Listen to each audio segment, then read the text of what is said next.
미국이 발칵 뒤집혔습니다. 구글과 메타가 2년치 메모리를 당장 확보하라며 새벽 긴급 회의를 소집했기 때문입니다. 단 6개월 만에 가격이 265% 폭등했고 중국 알리바바마저 같은 상황에 내몰렸습니다. 당연히 미국에서 해결될 거라 믿었던 55조 원짜리 텍사스 공장. 하지만 물량은 턱없이 부족했습니다. 결국 답은 평택에 있었고 일본마저 한국을 선택했습니다. 도대체 무슨 일이 있었던 걸까요? 미국과 중국을 동시에 무릎 꿇린 대한민국 반도체 기술의 진짜 위력, 지금 시작합니다. 잠깐만요. 시작하기 전 어디서 시청 중인지 댓글로 공유해주세요. 2년치를 지금 당장 확보하라.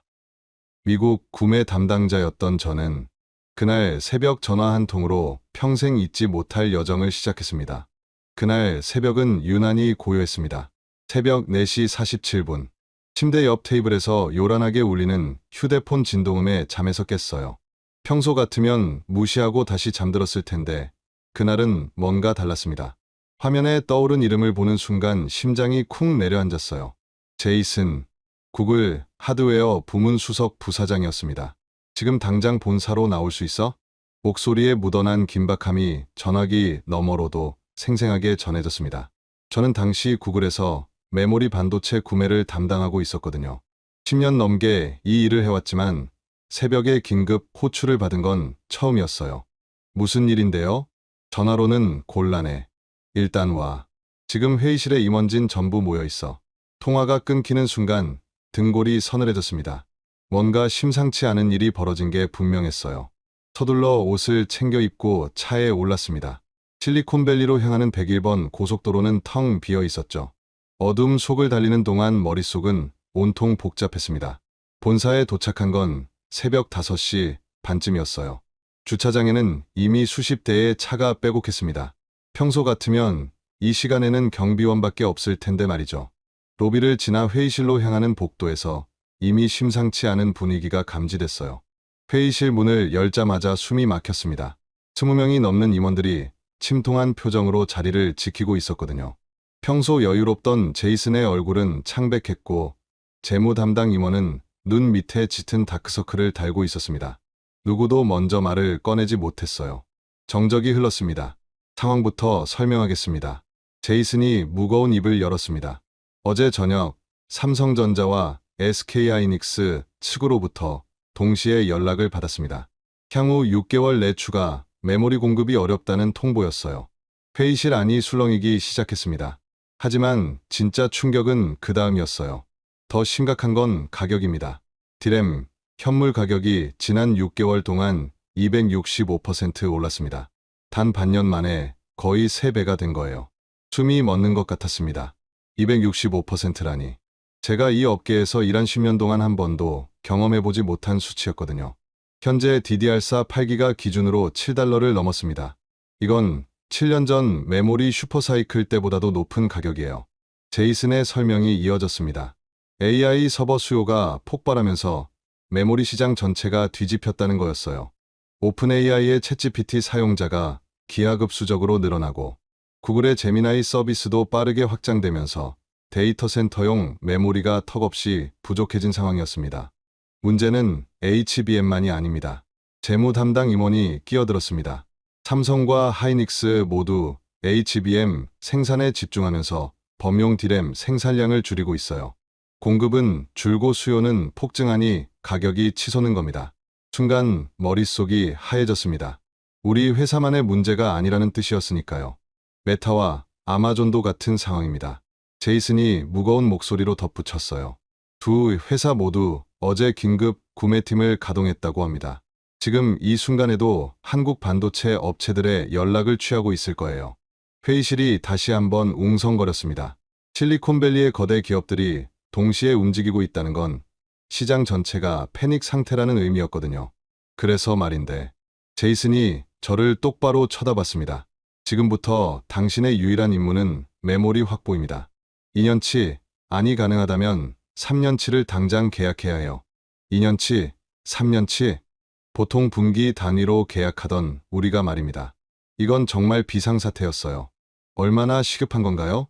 제 목소리가 떨렸습니다. 2주입니다. 제이슨의 대답에 가슴 어딘가가 찌릿했어요. 2주 안에 공급선을 확보하지 못하면 우리 AI 서비스 확장 계획 전체가 무산됩니다.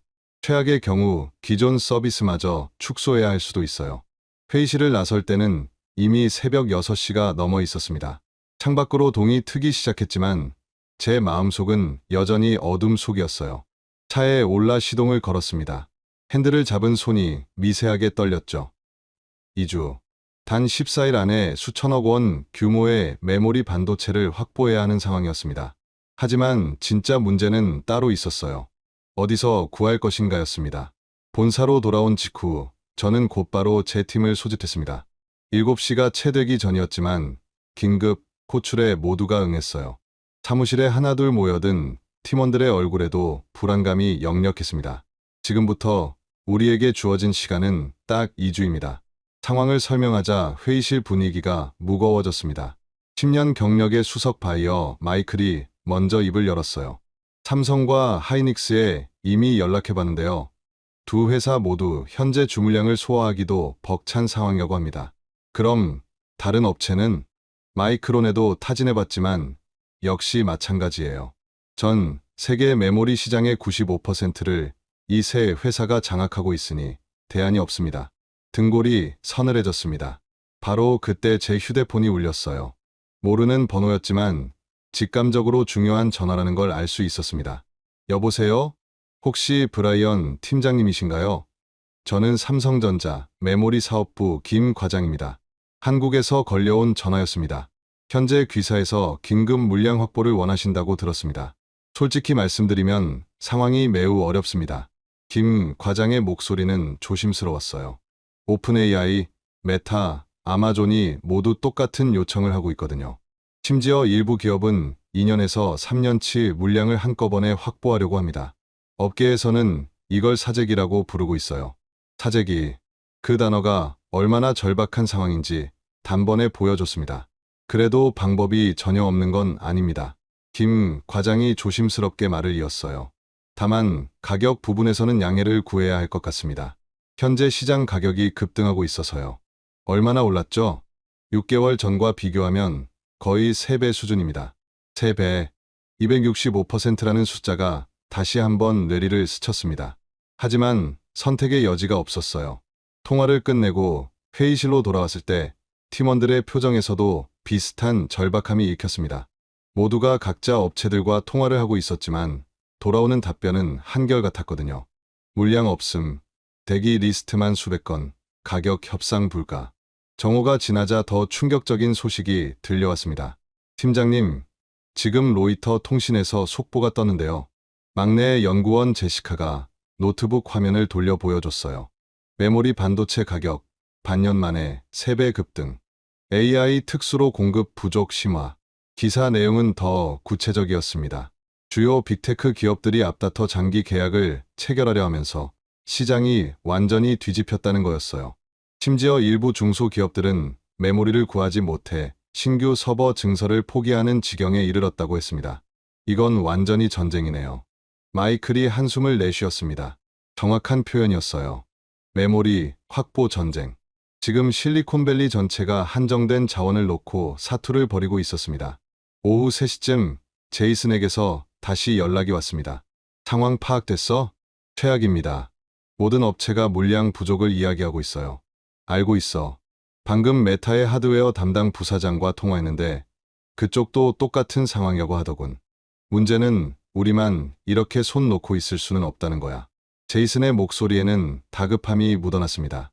일단 한국행 비행기표를 끊어놨어. 내일 아침 출발이야. 한국이요? 삼성과 하이닉스 본사를 직접 방문하는 거야. 이메일과 전화로는 안 돼. 직접 만나서 협상해야 해. 다음 날 새벽, 저는 인천행 비행기에 몸을 싣고 있었습니다. 좌석에 앉아 창밖을 바라봤어요. 어둠 속에서 점점 멀어지는 샌프란시스코의 불빛들. 평소 같으면 설레는 출장이었겠지만 이번엔 달랐습니다. 가슴 한편이 무겁게 짓눌리는 느낌이었거든요.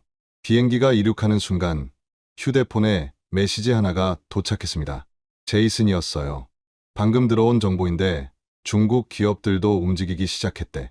알리바바와 바이두가 대규모 구매팀을 한국으로 보낸다고 해 심장이 다시 한번 쿵 내려앉았습니다. 중국까지.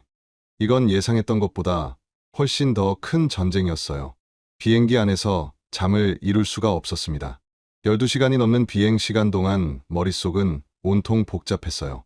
중국 기업들까지 뛰어들었다는 소식이 계속 맴돌았습니다. 인천공항에 도착한 건 다음 날 오후였어요. 입국장을 빠져나오자마자 제 휴대폰이 요란하게 울리기 시작했습니다.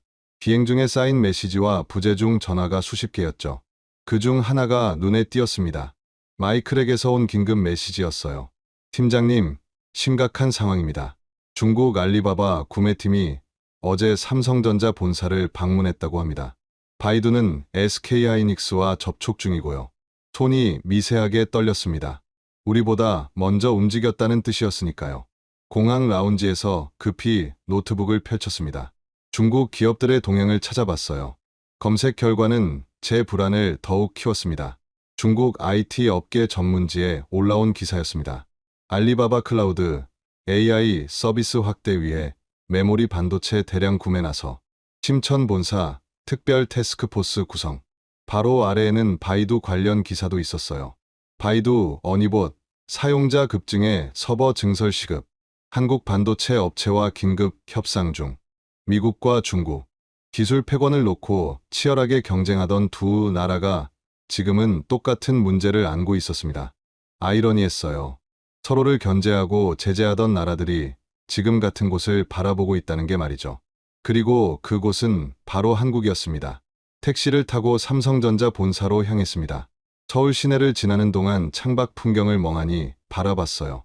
높이 솟은 빌딩들, 복잡한 교차로, 빠르게 움직이는 사람들. 모든 게 낯설게 느껴졌습니다. 본사에 도착하자 안내 데스크에서 방문증을 받았어요. 엘리베이터를 타고 올라가는 동안 가슴이 두근거렸습니다.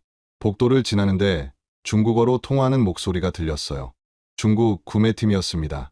3명의 남성이 회의실에서 나오고 있었거든요. 그들의 표정은 비교적 밝아 보였습니다. 협상이 잘 진행됐다는 뜻일까요? 순간 불안감이 엄습했어요. 제 차례가 왔습니다. 회의실로 안내됐을 때 삼성전자 메모리 사업부 이사님이 저를 맞이했습니다. 먼 길 오시느라 수고하셨습니다. 브라이언 팀장님이시죠? 악수를 나누는 순간 그분의 손이 의외로 차갑다는 걸 느꼈어요.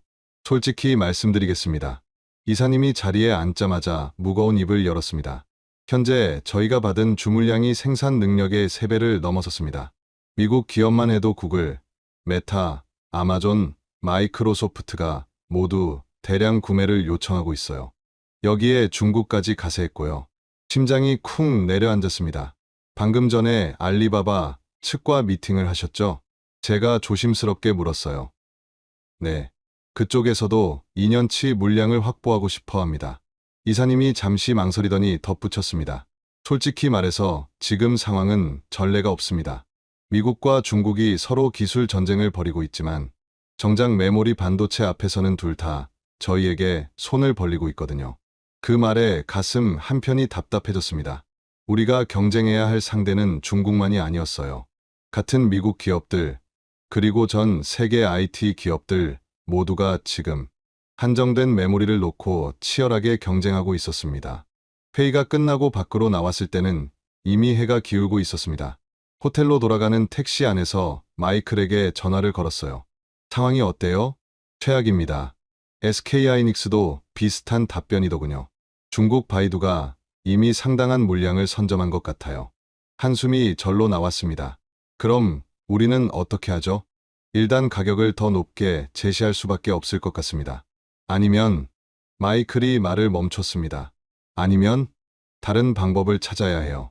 한국 업체들이 생산량을 늘릴 수 있는 곳이 어딘지 알아봐야 합니다. 통화를 끊고 창밖을 바라봤어요. 서울 시내의 네온 사인들이 하나둘 켜지고 있었습니다. 그 불빛들 사이 어딘가에 답이 있을 거라고 생각했죠. 하지만 그게 어디인지는 아직 알 수 없었습니다. 호텔 방에 돌아와 노트북을 펼쳤어요. 삼성전자와 SK하이닉스의 생산 현황을 다시 한번 꼼꼼히 살펴봤습니다. 공장 위치, 생산 라인, 가동률, 모든 걸 재확인했어요. 그러다 한 가지가 눈에 들어왔습니다. 평택. 경기도 평택에 있는 삼성전자의 대규모 반도체 단지였어요. 최근 신규 라인이 추가됐다는 기사를 본 기억이 났습니다. 혹시 거기에 답이 있는 건 아닐까? 다음 날 아침 일찍 평택행 기차표를 끊었습니다. 직접 가서 확인해 봐야 했어요. 이메일과 전화로는 알 수 없는 뭔가가 있을 거라는 예감이 들었습니다. 기차가 서울역을 출발하는 순간 휴대폰에 메시지가 또 하나 도착했어요. 제이슨이었습니다. 텍사스에 있는 삼성 공장은 어때? 거기서 물량을 받을 수는 없을까? 저는 잠시 망설이다가 답장을 보냈습니다. 지금 확인하러 가는 중입니다. 하지만 솔직히 희망은 없어 보입니다. 왜 그렇게 생각했는지는 저도 정확히 알 수 없었어요. 다만 직감적으로 느꼈습니다. 답은 텍사스가 아니라 평택에 있을 거라고. 평택으로 향하기 전 한 가지 확인해야 할 게 있었습니다. 제이슨이 물었던 텍사스 공장 말이에요. 삼성전자가 55조 원을 투자해서 짓고 있는 그 거대한 반도체 공장이었죠. 혹시 거기서 물량을 받을 수 있지 않을까 하는 기대였습니다. 서울 호텔에서 자료를 뒤지기 시작했어요. 텍사스 테일러에 위치한 삼성 공장 프로젝트. 미국 정부의 적극적인 지원을 받아 진행 중인 초대형 프로젝트였습니다. 기사 사진 속 공사 현장은 정말 어마어마했어요. 수십 대의 크레인이 하늘을 향해 솟아있고 끝없이 펼쳐진 부지 위로 기초 공사가 한창이었죠. 하지만 뭔가 이상했습니다. 완공 예정 시기를 확인하는 순간 가슴이 철렁 내려앉았어요. 2027년, 지금으로부터 2년 후였습니다. 망했네. 중얼거림이 절로 나왔어요.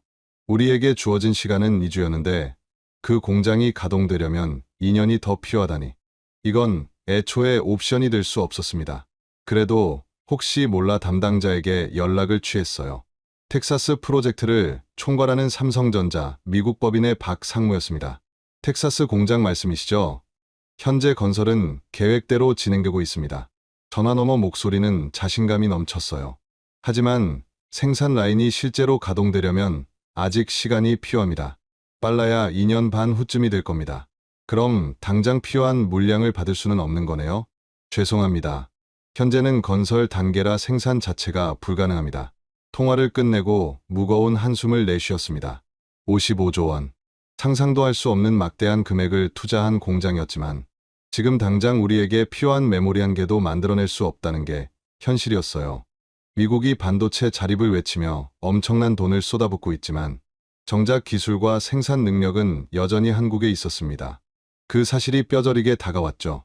마이클에게 문자를 보냈습니다. 텍사스는 불가능. 평택으로 간다. 답장은 금방 왔어요. 알았어요. 거기서 좋은 소식 기다리겠습니다. 다음 날 아침 일찍 평택행 기차에 올랐습니다.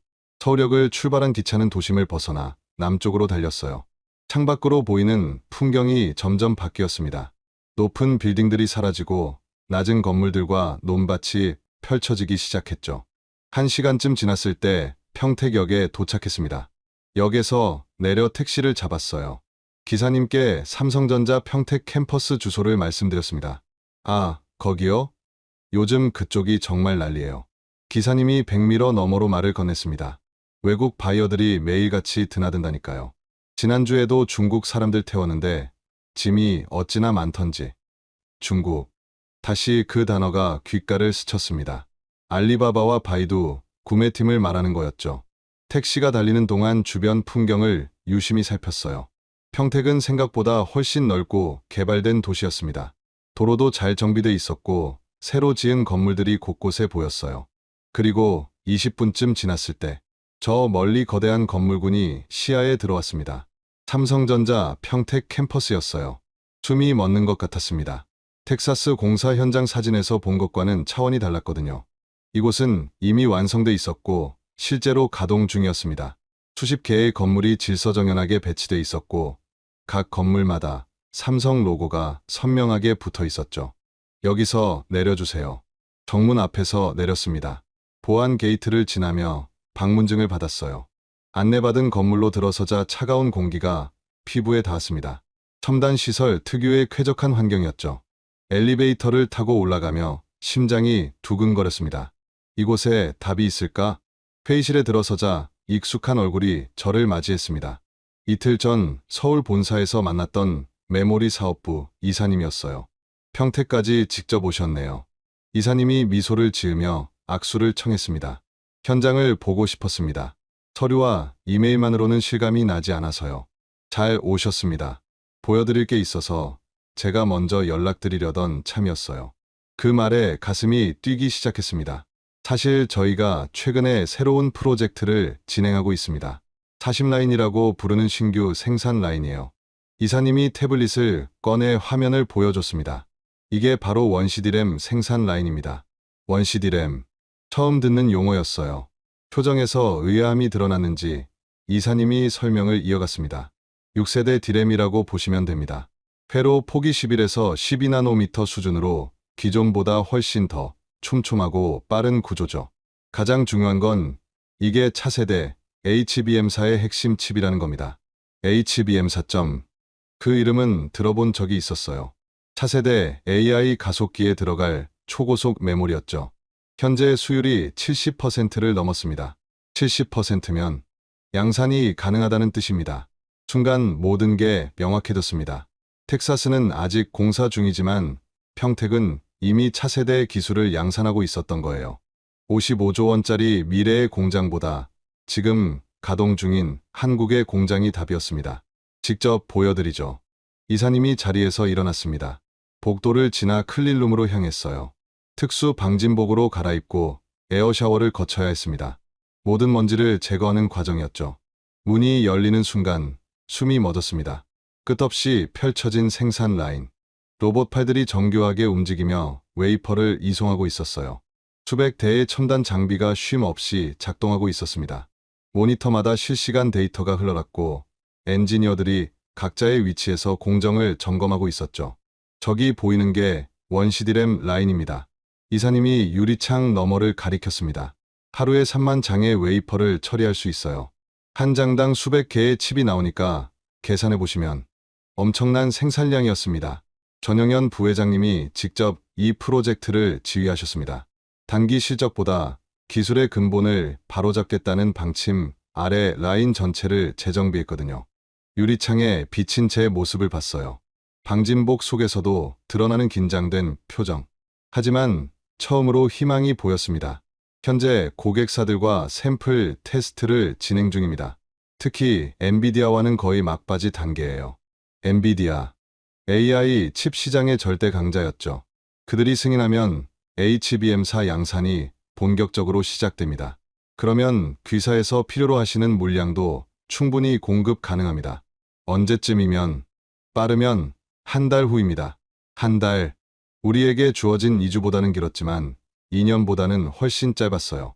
무엇보다 확실한 대안이 생겼다는 게 중요했습니다. 클린룸을 나와 다시 회의실로 돌아왔습니다. 솔직히 말씀드리면 지금 전 세계가 저희를 주목하고 있습니다. 이사님이 커피를 한 모금 마시고 말했어요.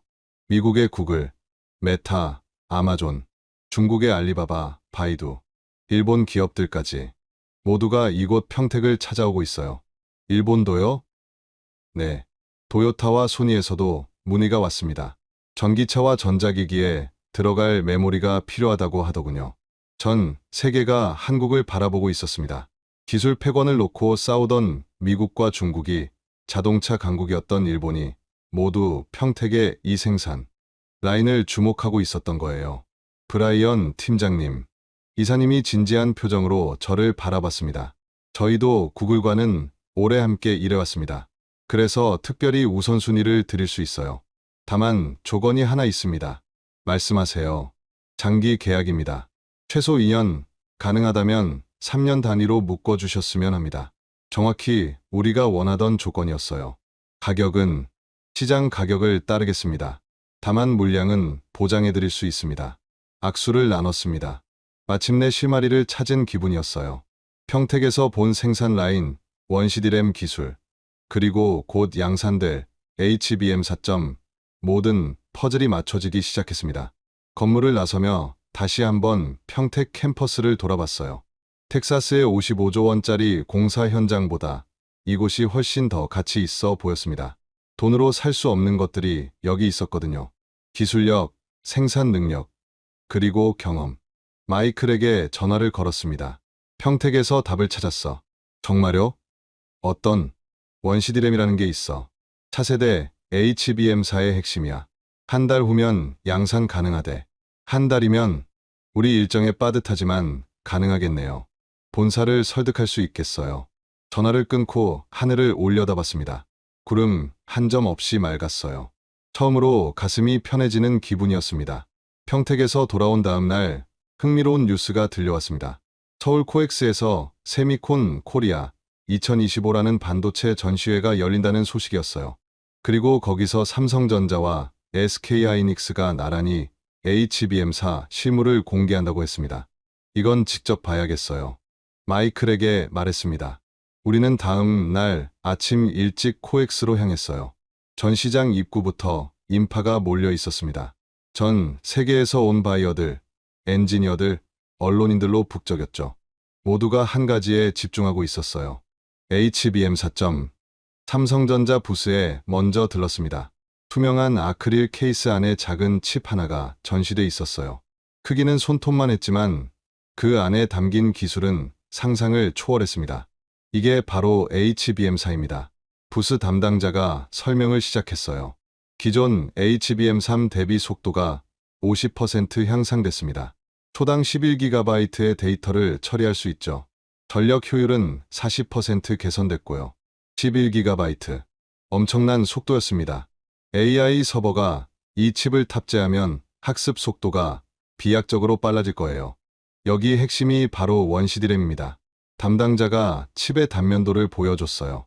11나노미터 공정으로 만들어진 초미세 구조입니다. 덕분에 발열은 줄이면서 성능은 극대화할 수 있었죠. 평택에서 본 그 생산 라인의 결과물이었습니다. 현재 엔비디아의 차세대 AI 가속기 루빈에 탑재될 예정입니다. 루빈. 엔비디아가 내년 하반기 출시할 차세대 칩이었어요. AI 업계 전체가 주목하는 제품이었죠. SK하이닉스 부스로 이동했습니다. 그곳에도 HBM4가 전시돼 있었어요. 비슷한 크기, 비슷한 설명. 하지만 미묘한 차이가 있었습니다. 저희 제품은 적층 기술에 강점이 있습니다. SK하이닉스 담당자가 강조했어요. 16단 적층으로 용량을 극대화했습니다. 삼성이 속도를 강조한다면 저희는 용량과 안정성을 내세우고 있죠. 두 회사 모두 나름의 강점을 가지고 있었습니다. 문제는 엔비디아가 어느 쪽을 선택하느냐였어요. 전시장을 둘러보다 우연히 익숙한 얼굴을 발견했습니다.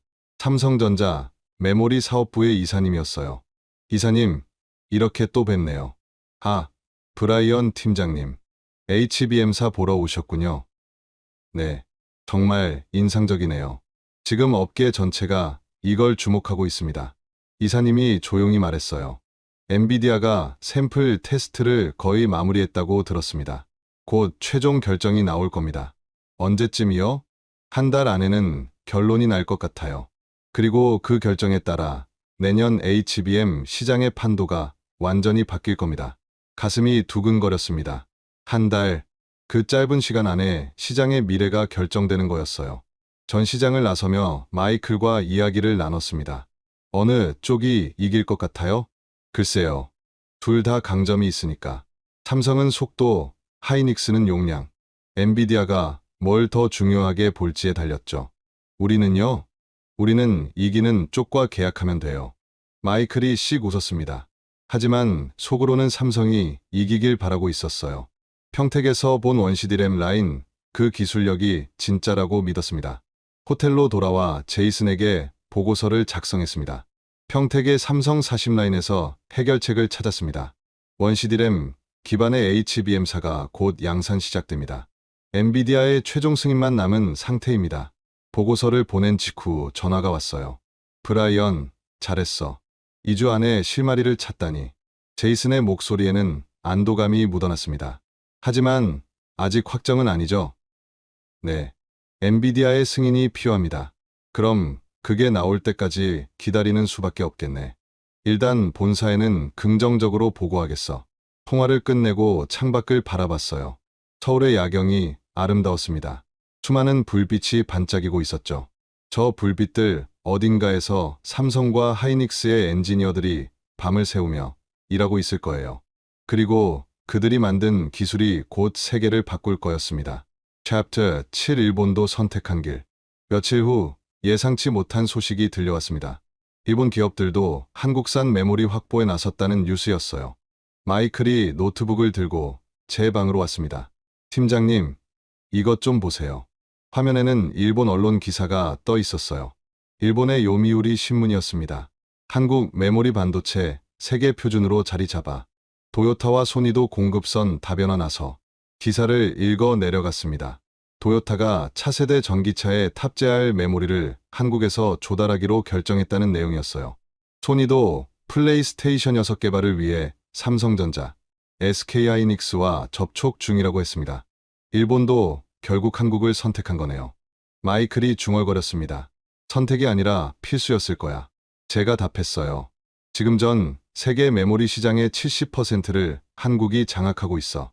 삼성과 하이닉스를 빼고는 대안이 없어. 그날 오후 SK하이닉스 측에서 연락이 왔습니다. 미팅 제안이었어요. 삼성과만 이야기하는 건 위험하다고 판단했는지 하이닉스도 적극적으로 구애를 시작한 거였죠. 다음 날 이천에 있는 SK하이닉스 본사를 방문했습니다. 서울에서 1시간 정도 차를 타고 가야 하는 거리였어요. 도착해보니 평택 못지않게 거대한 단지였습니다. SK하이닉스는 HBM 시장에서 선두를 달리고 있습니다. 미팅을 주도한 부장님이 자신 있게 말했어요. 현재 HBM 새 시장 점유율이 70%에 달합니다. 엔비디아의 주요 공급사이기도 하고요. 자료를 넘기며 설명이 이어졌습니다. HBM사에서도 저희가 우위를 점할 것으로 확신합니다. 적층 기술과 수요 관리에서 경쟁사를 앞서고 있거든요. 삼성과는 다른 논리였습니다. 삼성이 속도와 효율을 강조했다면 하이닉스는 경험과 점유율을 내세우고 있었어요. 일본 기업들도 저희를 선택했습니다. 부장님이 덧붙였습니다. 도요타의 경우 이미 저희와 3년 계약을 체결했어요. 소니와도 협상이 거의 마무리 단계고요. 일본까지 모두가 한국을 바라보고 있었습니다. 미팅을 마치고 나오며 복잡한 심정이 들었어요. 삼성도 좋고 하이닉스도 좋았습니다. 둘 다 세계 최고 수준의 기술력을 가지고 있었죠. 문제는 우리가 어느 쪽을 선택하느냐가 아니었어요. 엔비디아가 어느 쪽을 선택하느냐였습니다. 서울로 돌아오는 차 안에서 마이클이 물었습니다. 만약 엔비디아가 하이닉스를 선택하면 어떻게 하죠? 그럼 우리도 하이닉스랑 계약하는 거지. HBM사는 엔비디아 칩에 최적화될 테니까. 반대로 삼성을 선택하면 당연히 삼성이죠. 결국 모든 건 엔비디아의 손에 달려 있었습니다. 그날 밤 호텔에서 각국 언론을 검색해봤어요. 미국, 중국, 일본 모두가 한국 반도체 소식을 다루고 있었습니다. 미국 월스트리트 저널 AI 시대의 승자는 한국 메모리 반도체, 중국 환구시보 기술 굴기에도 한국 의존 불가피, 일본 니케이 반도체 자립 외쳤지만 결국 한국이 해답. 아이러니했습니다. 서로 경쟁하고 견제하던 나라들이 지금은 모두 같은 곳을 바라보고 있었어요. 그리고 그곳은 평택과 이천이었습니다. 창밖을 바라보며 생각했어요. 기술이 곧 힘이라는 걸. 돈으로 공장을 지을 수는 있지만 기술은 하루아침에 만들어지지 않는다는 걸. 한국이 수십 년간 쌓아온 경험과 노하우가 지금 이 순간 빛을 발하고 있었습니다. 챕터 8 엔비디아의 선택. 한국에 온 지 2주가 지났습니다. 그동안 삼성과 하이닉스를 오가며 수없이 많은 미팅을 했어요. 기술 설명을 듣고 공장을 둘러보고 계약 조건을 협의했습니다. 하지만 여전히 한 가지가 남아 있었어요. 엔비디아의 최종 결정이었습니다. 어느 날 아침 제이슨에게서 긴급 전화가 왔습니다. 브라이언, 엔비디아가 움직였어. 심장이 쿵 하고 내려앉았어요. 샘플 테스트 결과가 나왔대. 오늘 오후에 발표가 있을 거야. 결과는요? 아직 몰라. 하지만 곧 알게 될 거야. 전화를 끊자마자 마이클에게 연락했습니다. 엔비디아 발표 준비해. 오늘 오후야. 몇 시간이 어떻게 지나갔는지 기억이 나지 않습니다. 오후 3시 노트북 앞에 앉았어요. 엔비디아 공식 홈페이지와 언론사 사이트를 동시에 띄워놨습니다. 3시 30분. 화면에 공지가 떴습니다. 엔비디아 차세대 AI 가속기 루빈 상세 사양 공개. 클릭했어요. 손이 떨렸습니다. 페이지가 로딩되는 몇 초가 영겁처럼 길게 느껴졌죠. 그리고 HBM사 공급사 삼성전자, SK하이닉스 듀얼 소싱 체제, 듀얼 소싱. 두 회사 모두 선택한 거였습니다. 듀얼이라니 중얼거림이 절로 나왔어요. 하지만 곧 이해가 갔습니다. 엔비디아 입장에서는 한 회사에만 의존하는 게 위험했을 거예요. 공급망 안정성을 위해 두 회사 모두와 계약한 거였죠. 더 읽어 내려갔습니다. 삼성전자의 원CD램 기반 HBM사는 속도와 전력 효율에서 우수한 성능을 보였으며 SK하이닉스의 적층 기술은 용량과 안정성 면에서 강점을 나타냈다. 결국 둘 다 인정받은 겁니다. 마이클에게 전화를 걸었어요. 듀얼 소싱이야. 둘 다 선택됐어. 그럼 우리는 둘 다랑 계약하는 거지. 디스크 분산도 되고 완벽하네요. 마이클의 목소리에 안도감이 묻어났습니다. 저녁 삼성전자 이사님에게서 연락이 왔습니다. 소식 들으셨죠? 네, 축하드립니다. 감사합니다. 사실 저희도 긴장했어요. 하지만 원CD램의 기술력을 인정받았다는 게 중요합니다. 이제 본격적인 양산이 시작되는 거죠? 네. 다음 달부터 평택 40라인이 풀가동됩니다. 귀사에서 주문하신 물량도 우선 배정해드릴 수 있어요. 다음 날 SK하이닉스로부터도 비슷한 연락을 받았습니다. 계약 준비하시죠. 저희 HBM사도 곧 양산 들어갑니다. 모든 퍼즐이 맞춰졌습니다. 2주라는 짧은 시간, 아니 이제는 3주가 지났지만 결국 해냈어요. 미국에서 찾지 못한 답을 한국에서 찾았습니다.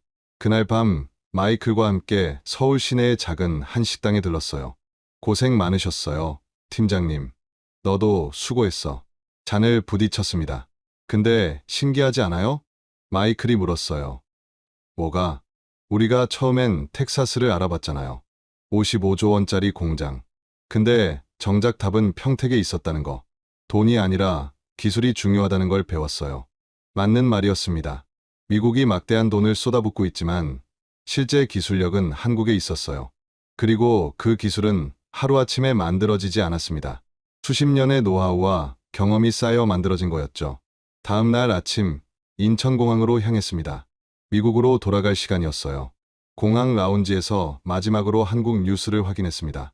삼성하이닉스, 엔비디아, HBM사 공급사 선정, 메모리 반도체 슈퍼사이클 본격화, 메모리 가격 7년 만에 최고치, AI 특수로 공급 부족 지속, 평택 2000, 세계 AI의 심장으로 떠올라. 모든 기사가 한국의 승리를 말하고 있었습니다. 비행기에 오르며 창밖을 바라봤어요. 인천공항, 그 너머로 보이는 서울의 스카이라인, 그리고 더 멀리 평택과 이천. 저 아래 어딘가에서 엔지니어들이 밤낮으로 일하고 있을 거예요. 그들이 만든 작은 칩 하나하나가 세상을 바꾸고 있었습니다. 3주 전 새벽 4시에 받았던 그 전화. 그때의 불안함과 두려움이 떠올랐어요. 하지만 지금은 확신할 수 있었습니다. 답은 한국에 있다고. 샌프란시스코에 도착한 건 이틀 후였습니다. 시차 적응도 되기 전에 곧바로 본사로 향했어요. 제이슨이 긴급 회의를 소집해놨거든요. 회의실 문을 여는 순간 3주 전 그날 아침이 떠올랐습니다. 똑같은 회의실, 똑같은 사람들. 하지만 분위기는 완전히 달랐어요. 침통했던 얼굴들이 이제는 환한 미소를 띠고 있었습니다. 우리의 영웅이 돌아왔군. 제이슨이 일어나 박수를 쳤습니다. 다른 임원들도 따라 일어났어요. 브라이언, 정말 대단했어. 2주 안에 불가능해 보이던 일을 해냈잖아. 팀 전체의 노력이었습니다. 겸손하게 답했지만 속으로는 뿌듯했어요. 계약서는 언제 작성되나? 재무 담당 임원이 물었습니다. 다음 주입니다. 삼성과 하이닉스 두 회사 모두와 3년 계약을 체결합니다.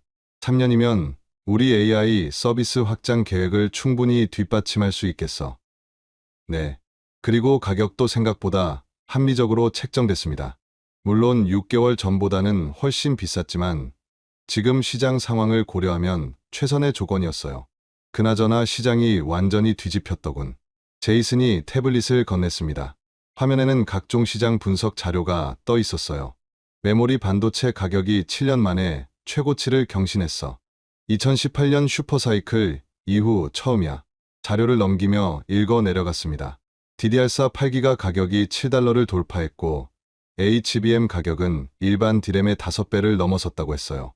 업계의 전문가들은 이 호황이 최소 10년은 지속될 거라고 전망하고 있었습니다. AI가 불러온 변화야. 제이슨이 말했습니다. 챗GPT 사용자가 월 2억 명을 돌파했고 제미나이도 빠르게 따라잡고 있어. 메타의 라마도 폭발적으로 성장 중이고 모든 빅테크가 AI 서비스를 확대하고 있으니 메모리 수요는 계속 늘어날 수밖에 없어. 맞는 말이었습니다. AI 시대의 핵심은 결국 데이터 처리였고 그 중심에 메모리 반도체가 있었어요. 아무리 강력한 AI 모델을 만들어도 메모리가 없으면 작동할 수 없었습니다. 그래서 말인데 제이슨이 저를 똑바로 쳐다봤어요. 이번 성과를 인정받아 승진이 결정됐어. 다음 달부터 하드웨어 구매 총괄이사야. 순간 가슴이 뜨거워졌습니다. 감사합니다. 당연한 거야. 내가 아니었으면 우리 회사가 심각한 위기에 빠질 뻔했어. 회의가 끝나고 제 팀으로 돌아왔을 때 마이크를 비롯한 팀원들이 축하 케이크를 준비해놨어요. 팀장님, 아니, 이젠 이사님이라고 불러야 하나요? 제시카가 장난스럽게 물었습니다. 그냥 브라이언이라고 불러. 케이크를 자르며 지난 3주를 돌이켜봤어요.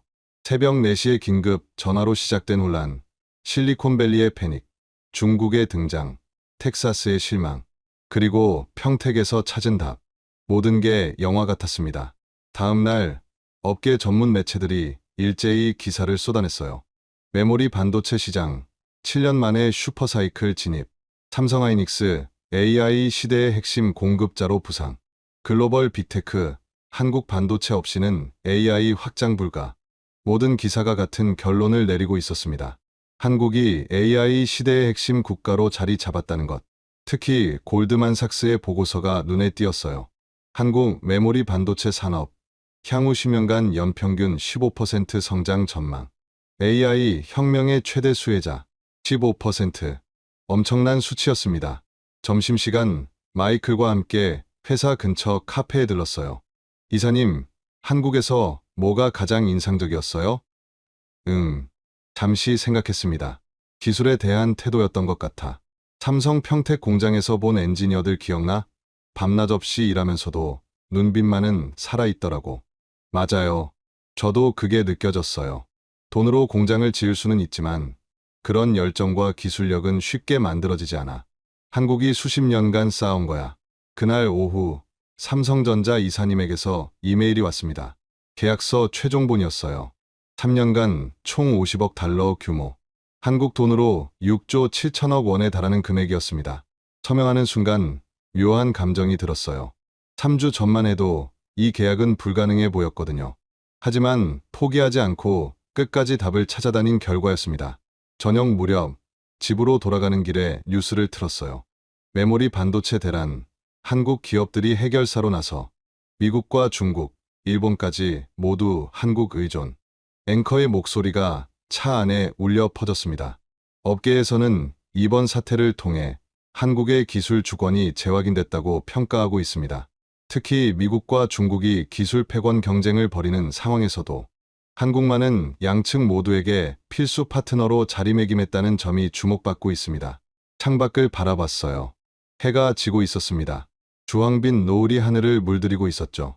문득 평택의 하늘이 떠올랐습니다. 저 멀리 한국에서도 지금 비슷한 노을이 지고 있을 거예요.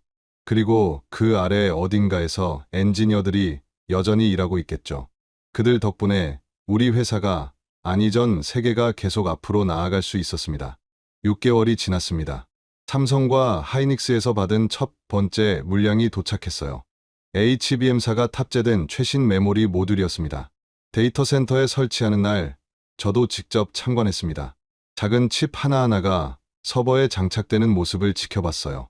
겉으로 보기엔 평범한 부품 같았지만 그 안에 담긴 기술은 경이로웠습니다. 가동 시작합니다. 엔지니어가 스위치를 눌렀습니다.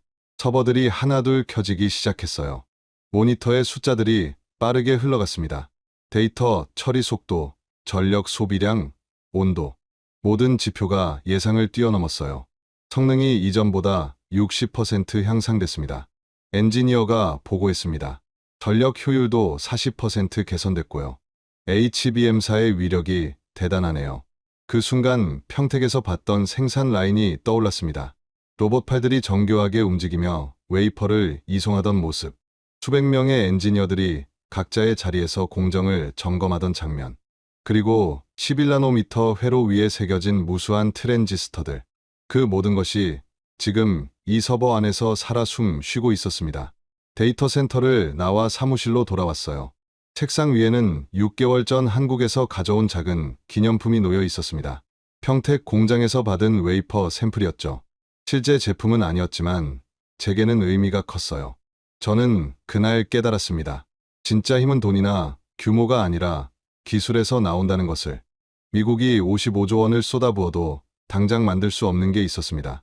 중국이 반도체 굴기를 외쳐도 한국을 따라잡을 수 없었죠.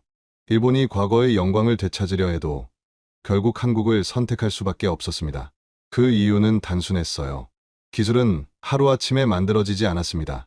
수십 년의 시행착오, 끊임없는 연구 개발, 그리고 포기하지 않는 열정이 쌓여 만들어진 거였죠. 한국은 그 과정을 묵묵히 걸어왔습니다. 80년대 일본을 따라잡고 90년대 미국과 어깨를 나란히 하고 2000년대 들어 독보적인 위치에 올랐어요. 그리고 지금 AI 시대에도 여전히 최정상을 지키고 있었습니다. 새벽 4시 47분에 그 전화를 다시 떠올렸습니다. 제이슨의 다급한 목소리. 지금 당장 본사로 나올 수 있어? 그때는 몰랐어요. 그 전화가 저를 어디로 이끌지. 하지만 지금은 압니다. 그 전화는 제게 중요한 교훈을 준 여정의 시작이었다는 것을. 위기는 기회였고 답은 예상치 못한 곳에 있었습니다. 텍사스가 아니라 평택에, 미국이 아니라 한국에 있었던 거죠. 마이클이 제 방으로 들어왔습니다. 이사님, 다음 분기 주문 계획서 검토 부탁드립니다. 서류를 받아들고 훑어봤어요. 이번에는 삼성과 하이닉스에 더 많은 물량을 주문하는 내용이었습니다. 승인, 서명하며 웃음이 나왔어요. 6개월 전만 해도 메모리 한 개 구하기 힘들어 전전긍긍했는데 이제는 안정적인 공급망을 확보했습니다. 그것도 세계 최고 수준의 기술력을 가진 파트너들과 함께. 한국에 또 갈 계획 있으세요? 마이클이 물었습니다. 내년 초에 평택 신규 라인 준공식이 있다고 하더라. 그때 가봐야겠어. 저도 같이 가도 될까요? 당연하지. 창밖을 바라봤습니다. 샌프란시스코 베이 브릿지가 보였어요. 석양을 받아 빛나는 다리 위로 차들이 쉼 없이 오가고 있었습니다. 저 멀리 태평양 너머 한국에서도 누군가 이 순간에도 일하고 있을 거예요. 더 나은 기술을 만들기 위해, 더 빠른 칩을 설계하기 위해. 그들이 있기에 세상은 계속 발전합니다. AI가 이끄는 미래도 결국 그들의 손에서 만들어질 것입니다. 노트북을 열고 마지막 이메일을 작성했습니다. 제목, 2분기 계약 체결 완료. 본문은 간단했어요. 삼성전자, SK하이닉스와 2분기 추가 계약을 체결했습니다. 향후 3년간 안정적인 공급망이 확보됐습니다. 한국 파트너들과의 협력 관계가 우리 회사의 가장 큰 자산입니다. 전송 버튼을 눌렀습니다. 화면이 잠시 깜빡이더니 전송 완료 메시지가 떴어요. 책상 위의 웨이퍼 샘플을 다시 한번 바라봤습니다. 그 작은 실리콘 조각 위에 새겨진 무수한 회로들. 사람의 눈으로는 볼 수 없을 만큼 미세한 그 세계에 미래가 담겨 있었습니다. 저는 그날 새벽 4시 47분의 전화로 시작된 여정 끝에 한 가지 확신을 얻었습니다. 미래는 돈으로 살 수 없다는 것. 미래는 기술로 만들어진다는 것. 그리고 그 기술은 지금 평택과 이천에 있다는 것. 의자에서 일어나 창가로 걸어갔어요. 해가 완전히 져서 어둠이 내려앉고 있었습니다. 샌프란시스코의 불빛들이 하나둘 켜지기 시작했죠. 저 멀리 태평양 너머 한국에서는 아침이 밝아오고 있을 시간이었습니다. 새로운 하루가 시작되고 새로운 칩들이 생산되고 새로운 미래가 만들어지고 있을 거예요. 그 중심에 한국이 있습니다. 그리고 저는 그 사실을 목격한 사람입니다. 휴대폰을 꺼냈어요. 즐겨찾기에 저장해둔 평택 공장 사진을 열었습니다. 거대한 건물들, 깨끗한 클린룸, 정교한 생산 라인. 그 모습을 한참 바라보다가 사진을 닫았습니다. 이제 정말 끝이었어요. 새벽 4시에 전화로 시작된 이 이야기는 여기서 막을 내립니다. 하지만 한국의 이야기는 계속될 것입니다. 평택에서, 이천에서, 그리고 세계 어디에서든 기술로 미래를 만드는 사람들의 이야기는 멈추지 않을 테니까요. 전 단지 그 위대한 여정의 한 장면을 목격했을 뿐입니다. 그리고 그것만으로도 충분히 가치 있는 경험이었습니다. 지금까지 미국 구매 담당자가 평택에서 경험한 놀라운 이야기였습니다. 55조 원짜리 텍사스 공장도 만들지 못한 것을 우리나라가 해냈다는 사실 정말 자랑스럽지 않으신가요? 미국과 중국이 앞다퉈 찾는 곳이 바로 대한민국 평택과 이천입니다. 이 이야기가 우리 기술의 가치를 다시 한번 생각하게 만드셨다면 주변에 꼭 공유해주세요. 작은 칩 하나가 세계를 움직이듯 여러분의 작은 응원이 큰 힘이 됩니다. 구독과 좋아요, 알림 설정도 부탁드립니다. 다음에는 더 놀라운 한국의 이야기로 찾아뵙겠습니다. 지금까지 터칭 스토리였습니다. 감사합니다.